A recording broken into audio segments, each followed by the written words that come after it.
Hey YouTube, I'm back again for another video. Today we're going to try something a little bit different. I wanted to do my first review video. This one's going to be about basically becoming debt-free. So if you're already in debt, this is a really important video for you. I think it's going to be a lot of help. If you're not in debt, then please stay tuned. You can learn a lot of helpful tips from this. So the book today is going to be a review of Dave Ramsey's The Total Money Makeover. And I read this book a couple of times actually. And it's a really quick read, so it's something that I would definitely recommend if you are, even if you're just wanting to become more financially aware. Maybe you don't have a good place to start. Maybe you don't know kind of which direction, there's a lot of books out there. There's a lot of content out there. There's tons of YouTubers out there. So I think this is probably a good place to start to get a kind of a firm understanding, a lot of kind of core points here. So let's get to it. Who wants to make more money? Everybody. Who wants to save more money? Everybody.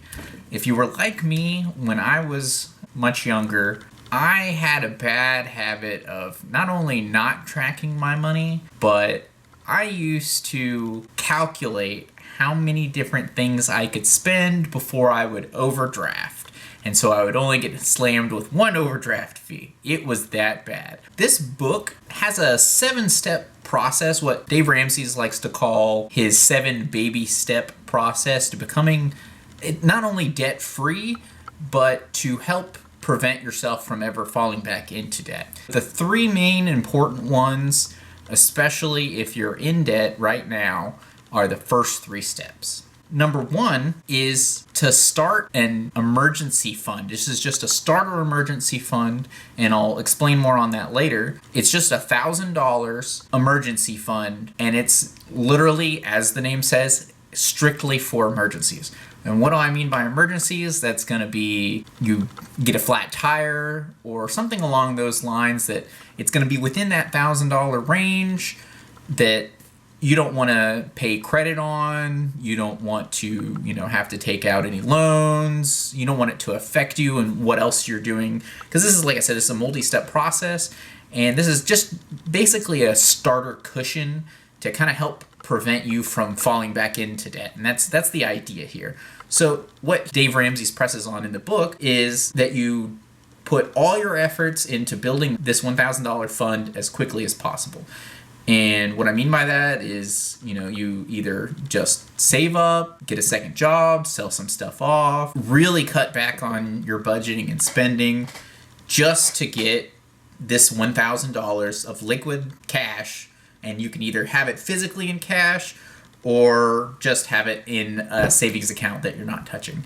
So once you have this $1,000 saved up and set aside, you can go into his second baby step, which is the Debt Snowball. And what that is you basically write out a list of all your debt from the smallest debt to the largest debt. And what you're doing here is you're wanting to pay off the smallest debt in full and just make the minimum payments on everything else. And I know a lot of people out there are probably going to say, well, hold on, doesn't it make a lot more sense to pay off the larger debt first because of the interest? Financially and mathematically speaking, yes, it does. But if you're already in debt, chances are that method wasn't working out for you. So the idea is to change your mindset entirely here. And basically what this is doing is, if you're paying off the smallest one, it's done, it's out of the way, you can cross it off a list. Once you start getting, like a snowball, once you start getting the ball rolling, you tend to get a lot of momentum mentally, and you're going to continue with this method and do a lot better. Now, ideally, if you are really, really good about paying off your debt and getting out of debt, then yes, mathematically speaking, paying off the larger debt first would be a lot more mathematically correct. So I agree with this method, and this is what's probably the key takeaway is, once you start getting the ball rolling and you're able to start paying off a lot of the smaller debt, you get a lot more motivation and you're willing to stick to it a lot more. And that comes on all levels. So like your spending habits, you'll probably be a lot more strict with yourself once you start seeing, it's like kind of like exercise, once you start exercising quite regularly, you start seeing the pounds come off, you start seeing muscle tone definition, then you tend to want to avoid foods that are going to make you less healthy and gain the weight back in the first place, just because you knew how hard it was to get to that point and you already have all of this motivation. So that's it's more of a mental game here. And don't get hung up too much on the, mathematical side of it, because I understand, yeah, sure, it doesn't make sense mathematically, but if you're already in a position where you're in a lot of debt, you're very stressed out, it can be very demotivating to still see all this huge list of debt that you have. And sure, mathematically, you're paying off a lot more, but physically and mentally, it's still the same long list. So that's why I actually do agree with this one if you are in debt. And he goes into pretty good detail about, more of the psychological side. He cites a lot of studies that kind of support this. And when he says you focus on doing this, he wants you to absolutely focus on that. So that means even if you're paying into a 401k, I kind of disagree with, just because if you're doing 100% match from whatever your employer is, then it's kind of like giving up free money.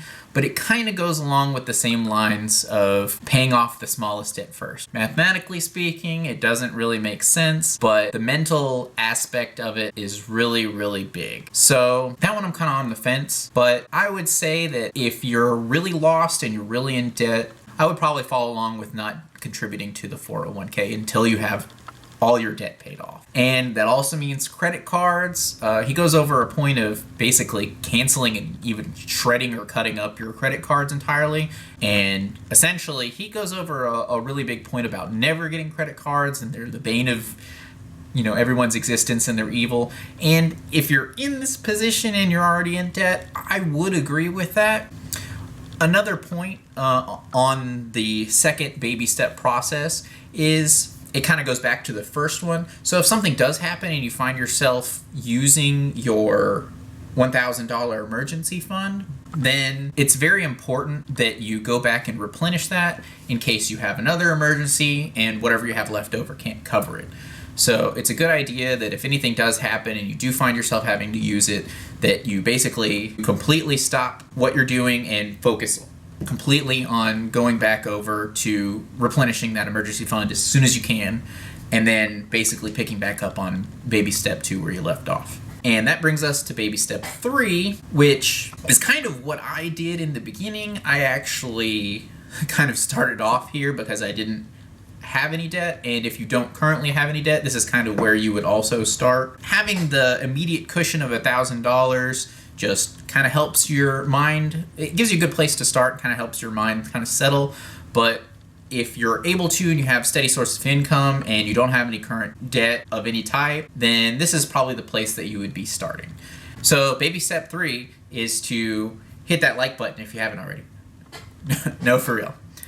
Baby step 3 is to save 3 to 6 months of your expenses for your full emergency fund. So originally you started off with a $1,000 starter emergency fund, and now we're up to a 3 to 6 month expenses on this emergency fund. And so what that means is you should have also, on step 2, basically started tracking your money and budgeting, and you I would keep a pretty strict budget. And he actually, I'll give a link in the description, but Dave Ramsey also has a free-to-use website and app called everydollar.com. It's completely free to use. I mean, there's some pay-for features, but I've never used any of the pay-for features. You don't need it. And it's a great tool it goes along with his plan very well. And it's a great tool to budget out for your emergency fund. You can set up your own funds. It has a lot of standard funds. It tracks month by month. And it's just a really good way to keep track of basically your spending habits. You can go back in previous months and look. And if you've been doing that as soon as you started from baby step 1, then you should have a good idea of what you usually spend every month. And if you don't, and you're starting off on step 3, then my recommendation is to set aside, just start saving money, set aside the $1,000 for sure, and I would go ahead and just start saving as much as you can. But to really know how much you should actually set aside, you really need to budget yourself out. And it's probably a good idea to do, you need at least 1 month, but if you could do 2 to 3 months, then you can really get a lot better idea. Because some months you spend a little bit more than others, depending on the time of year, Christmas, etc. So just to get a good average of what you would spend per month, it might be a good idea to do 2 to 3 months. And once you know your total spending habits, then you can take that average and multiply it by 3 to 6. So the idea with the 3 to 6 months is if you have a larger catastrophe, or if you, like for instance, if you have a 9 to 5 and that's your primary or only source of income, maybe you're the only one working, and if you don't have a lot of money saved up, or if you were recently in debt, then it's probably a pretty good idea to do the 6 month, but you can absolutely do the 3 months, and it's just there for if you get into an accident and maybe you have a lot of medical bills to pay for. I mean, even if you have insurance, a lot of times you're still having to pay several $1,000s depending on how bad the accident was. You might have to pay for repairs on your vehicle. Once again, there's, even if you have insurance, you have to pay deductibles a lot of the times.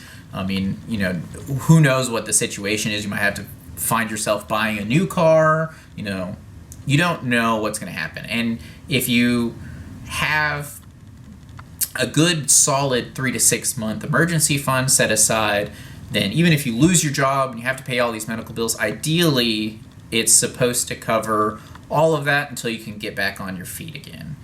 It's basically there as a solid foundation and cushion so that not only will you not go back into debt, but you can actually securely start building your wealth. And this same thing as the starter emergency fund, this 3 to 6 months emergency fund is something you don't touch. You want it in liquid assets, and you can put it in like maybe a high yield savings or checking account, but it's not there to make money. That's just a bonus. So those are the main 3 steps of getting out of debt, becoming debt free. And even like I said, if you aren't currently in debt, step 3 is a really good financial foundation to start out, to be able to build your wealth and not have any kind of instance happen where it takes you away from being able to make money. So that kind of brings us to the helpful takeaways. So there's quite a few things that he goes into pretty great detail on. And he'll dive into the numbers, the psychology, and the mental aspect of some really interesting points that they're kind of outside of his core 7-step process, and it's just really helpful, sound financial advice.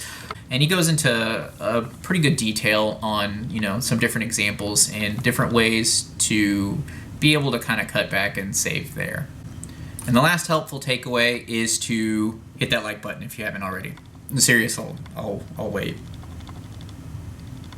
Okay, thank you. All in all, it's absolutely worth the read. Even if you don't like reading, I promise it's a really quick read. I would recommend almost all of these tips, especially if you're in debt. This is a absolutely great place to start. It's probably the best place you could possibly start to really becoming debt-free and financially stable. It gives you a really good foundation, and I've seen a lot of other videos and read a lot of other books that usually use a few of these as core values into not only getting out of debt, but starting on building your wealth. And I can't possibly go over all of the helpful hints and tips and advice that he gives in this book, but I promise it's really worth the read. And I may not completely agree 100% with every little detail that he suggests, but I certainly agree with the first 3 baby steps if you're in debt, And the third one, especially if you're not in debt, is an absolutely great place to start. And with Amazon Prime Day right around the corner, I believe it's this Monday, the 15th, they usually offer a lot of discounts and benefits if you have a Prime account. So it's actually a perfect time to save more money possibly and purchase this book. And it really helps me out a lot if you use the link in the description below